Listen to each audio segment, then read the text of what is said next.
Page the পিপলকে আমি দেখছি যে আমাদের প্রত্যেকটা আন্দোলন কভার করছে, আমাদের অভ্যুত্থানের যারা লিডার ছিল তাদেরকে টকশোতে নিয়ে কথা বলছে আন্দোলনের সময় চলাকালে।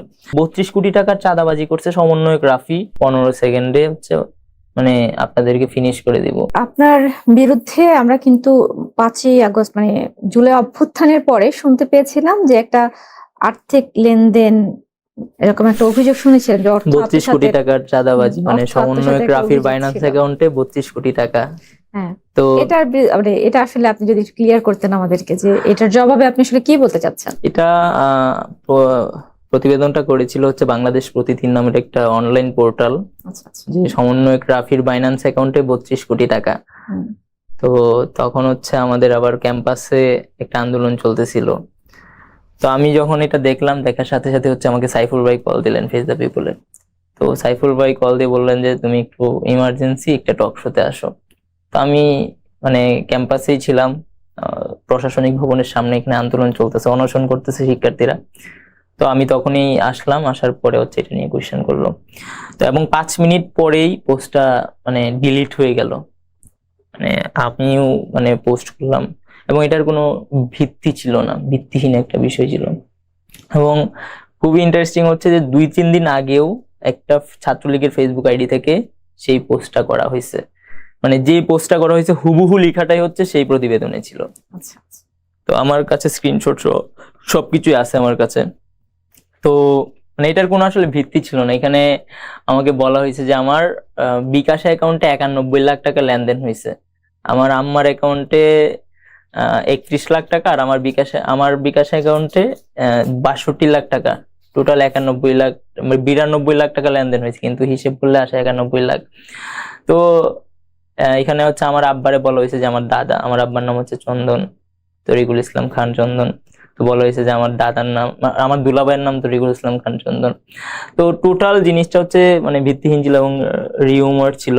তো এইটাতে আসলে আমাদের অভ্যুত্থানপন্থী অনেকেই পা দিয়েছে। তো মানে জিনিসগুলা ছড়াইছে হচ্ছে ছাত্রলীগ এবং মানে আওয়ামী লীগের বিভিন্ন মিডিয়া। তো ওই পোস্টটাই হচ্ছে কপি করে এই পোর্টালে পোস্ট করা হয়েছে। তখন আমি জিজ্ঞেস করলাম যে আপনাদের কাছে কি তথ্য প্রমাণ আছে যে আমি এটা করেছি, এবং আপনারা কোথায় পাইছেন যে আমার অ্যাকাউন্টে 32 কোটি টাকা আছে। তখন তো তারা কোনো জবাব দিতে পারে না এবং দুঃখ প্রকাশ করে তারা পোস্টটা ডিলিট করে দেয়। তো একটা জিনিস কি, আমাদের দেশে একটা খারাপ সংবাদ হচ্ছে বাতাসের সাথে ছড়ায় যায়। সেই পোস্টটা 5 মিনিট ছিল, কিন্তু সারা দেশের প্রত্যেকটা মানুষের কাছে সেই পোস্টটা পৌঁছে গেছে। ক্ষতিটা কিন্তু আমার হইছে, ক্ষতিটা কিন্তু অভ্যুত্থানের লিডারদের হইছে। এবং মানুষের লিডার মানে এরপরে যে তারা দুঃখ প্রকাশ করলো, ক্ষমা চাইলো, আমি সেটার মানে ক্লিয়ারিফিকেশন দিলাম। এই যে আমি আজকে কথা বলতেছি যে এই জিনিসটা ভিত্তিহীন ছিল এবং একটা মিডিয়া ট্রায়ালের শিকার হয়েছি আমি, এই কথাটা কয়জনের কাছে পৌঁছাবে?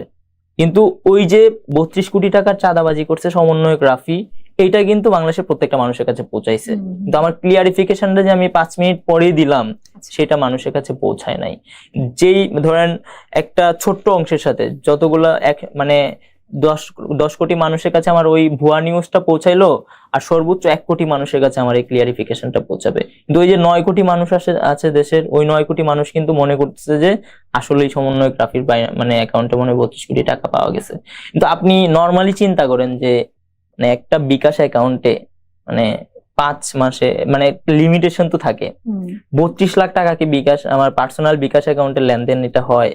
মানে স্বাভাবিকভাবে তো হয় না। এটা 31 লাখ টাকা তো আমার মায়ের বিকাশ অ্যাকাউন্টে লেনদেন, মানে বিকাশে তো পার্সোনাল বিকাশ অ্যাকাউন্টে এটা স্বাভাবিকভাবে লেনদেনটা হয় না।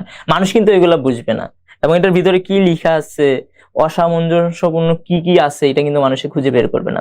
এই যে একটা হেডিং দিয়ে দিল, একটা ফটো কার্ড ছড়ায় দিল যে 32 কোটি টাকা সমন্বয়ক রাফির বাইন্যান্স অ্যাকাউন্টে পাওয়া গেছে, এটাই মানুষের কাছে পৌঁছাইছে। এবং এটা বিশ্বাস করারও কিছু কারণ আছে। আমরা মানে যেই কালচারের মধ্য দিয়ে বড় হয়েছি, আমরা তো দেখে আসছি যে একটা ইউনিয়নের চেয়ারম্যানের কোটি কোটি টাকা, আমরা দেখে আসছি একটা ওয়ার্ডের কাউন্সিলরের কোটি কোটি টাকা। তো সেইখানে তো তখন খান তালাত মাহমুদ রাফি বাংলাদেশের টপ 5 জনের একজন, তার কাছে তার অ্যাকাউন্টে 32 কোটি টাকা পাওয়া গেছে, জিনিসটা তো স্বাভাবিক।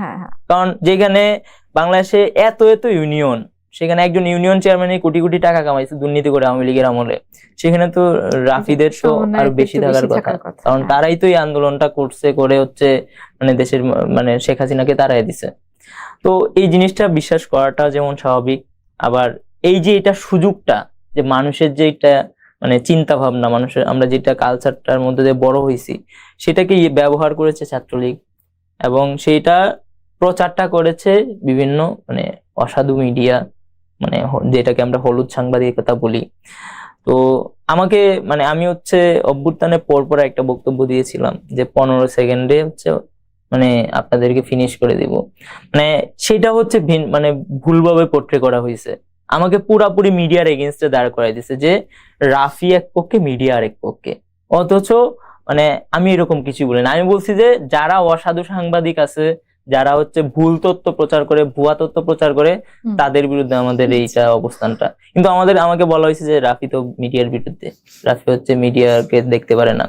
তো এই যে আমি অভ্যুত্থানের পর থেকে মিডিয়া ট্রায়ালের শিকার হইলাম, মানে এটা কিন্তু আমাকে এই যে মিডিয়া ট্রায়ালের মাধ্যমে দেশের মানুষের কাছে বিভিন্নভাবে কালার করা হয়েছে। মানে প্রথম ওইটা দিয়ে শুরু হয়েছিল যে 15 সেকেন্ডের এই বক্তব্যটা দিয়ে, অথচ আমি এটা বলি না, এরকম কিছু বলি না। আমি যেটা বলছি সেটা ভুলভাবে উপস্থাপন করা হয়েছে, সাংবাদিকদের কাছে হয়েছে এবং দেশের মানুষের কাছে হয়েছে এরকম। তো আপনার কি মনে হয় না যে অভ্যুত্থানের সময় বিভিন্ন মিডিয়া সরকারের পক্ষে কাজ করছে, অনেক মিডিয়া কাজ করছে? আমি দেখি না, আমি খুব কম সংখ্যক দেখছি। ফেস দ্য পিপলকে আমি দেখছি যে আমাদের প্রত্যেকটা আন্দোলন কভার করছে, আমাদের অভ্যুত্থানের যারা লিডার ছিল তাদেরকে টকশোতে নিয়ে কথা বলছে আন্দোলনের সময় চলাকালে।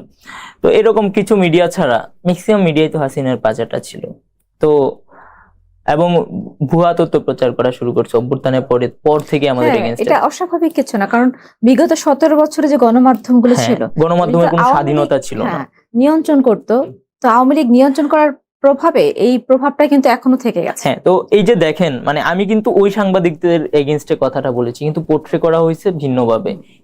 একইভাবে আমার এগেইনস্টে মিডিয়ার মাধ্যমেই কিন্তু এই যে একটা রিউমার্স 32 কোটি টাকার এটা ছড়ানো হয়েছে, লস টাকার হয়েছে আমাকে মানুষ একটা বড় অংশ হচ্ছে অবিশ্বাস তৈরি হয়েছে মানুষের মাঝে। মানে এটা তো আমারও খারাপ লাগে যে মানে আমরা নিজের জীবনের বাজি রাইখা, নিজের পরিবারের কথা চিন্তা না করে, নিজেদের কথা চিন্তা না করে এই যে মানে একটা অভ্যুত্থানের মাধ্যমে আমরা উঠে আসছি, যখন মানুষেরও অনেক ভালোবাসা পেয়েছি, যখন এই যে রিউমারটা ছড়ানো হয়েছে, যেই মানুষগুলো আমাদেরকে ভালোবাসছে বা আমাকে ভালোবাসে সেই মানুষগুলো কষ্ট পাইছে, একই সাথে আমিও তো কষ্ট পাইছি, আমারও খারাপ লাগছে যে যেটা আমি করি নাই ভাই সেটা আমার বিরুদ্ধে কেন বলা হবে। ইভেন এমনও বলা হয়েছে যে আমি হচ্ছে ওই নিউজেই বলা হয়েছে যে আমি মানে আমির খসরু যিনি এখন মন্ত্রী আছেন, ওনার 2টা জাহাজ আমি আটকাই দিছি। মানে এর চেয়ে কোনো ফানি জিনিস হইতে পারে? আমার বাড়িও চট্টগ্রামে না, আমি হচ্ছে পড়াশোনার জন্য চট্টগ্রামে গিয়েছি, আমি জানিও না আসলে চট্টগ্রামে কি আছে কোথায় আছে। আমার ফার্স্ট ইয়ার চলে তখন, আমি ফার্স্ট ইয়ারের স্টুডেন্ট, 1 বছর হয়েছে চট্টগ্রামে থাকি। তো সেইখানে আমাকে বলা হয়েছে যে আমি খসরু সাহেবের জাহাজ আমি আটকেছি, মানে এত বড় হয়ে গেছে আমার যে আমি জাহাজ আটকেছি। তো এই যে অবিশ্বাস্য কিছু রিউমার্স, এগুলো কিন্তু অনেকেই বিশ্বাস করছে যে আসলেই মনে হয় আমির খসরু সাহেবের জাহাজ রাফি আটকাই দিছে। তো আমাকে অনেকে প্রশ্ন করছে, আমি বললাম যে আপনারা গিয়ে মানে খসরু ভাইকে জিজ্ঞেস করেন যে আসলে কি আপনার জাহাজ আটকাই দিছে কিনা। তো এইগুলা মানে টোটালি অভ্যুত্থানের পরে আমি মিডিয়া ট্রায়ালের শিকার হয়েছি, এবং এটার কারণে মানে অনেক ফেস লসও হয়েছে। তো এটা তো আসলে কাম্য না।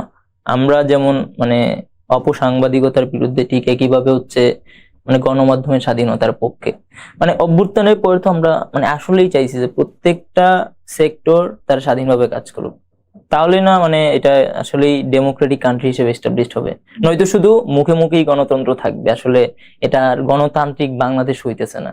আপনার মানে আমি তো মনে করি যে অভ্যুত্থানের আগে যেরকম মিডিয়া মানে কারো না কারো কন্ট্রোলে ছিল, এবং অভ্যুত্থানের পরে ওইরকম একটা প্রবণতা দেখা গেছে, ইলেকশনের পরেও সেরকম একটা প্রবণতা দেখা গেছে। তো এইটা উচিত না আসলে, মানে এটার মানে বিরুদ্ধে আমরা শক্তভাবে অবস্থান নিতে চাই আর কি, এবং নিয়েছিও এর আগে।